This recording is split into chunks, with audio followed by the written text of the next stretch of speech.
咁我係嚟自 PhD 薄餅博士嘅林嘉希 Miko 啦，咁加入咗 PhD 呢個大家庭已經4年㗎啦，咁而家就係做緊呢個值班組長嘅。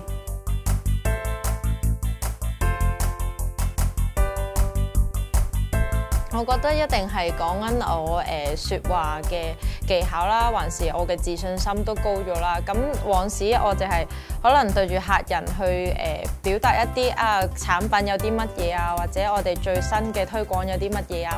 咁但係而家即係佢哋等候嘅時間，我會仲同佢哋傾下偈啊。咁樣客人再次嚟到嘅時候咧，佢都話我上次食咗啲邊一款嘅 pizza 真係好好食喎，多謝你嘅推介喎。咁樣呢啲都會令到我覺得好開心，原來佢真係會記住上次就係我服務佢啦。咁呢樣嘢都係好愉快嘅感受嚟。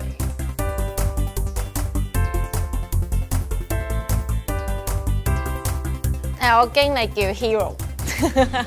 係，佢真係我哋嘅大佬啦。咁佢喺平時嘅日常嘅工作上面咧，咁佢都俾咗好多嘅提示我哋啦。就唔淨止係一個 pizza 係點樣去做啊，咁佢仲係提供咗好多點樣可以令到平時運作上會好啲啊，甚至乎係我哋嘅人生閲歷上面點樣會可以令到自己更加提升啊咁樣。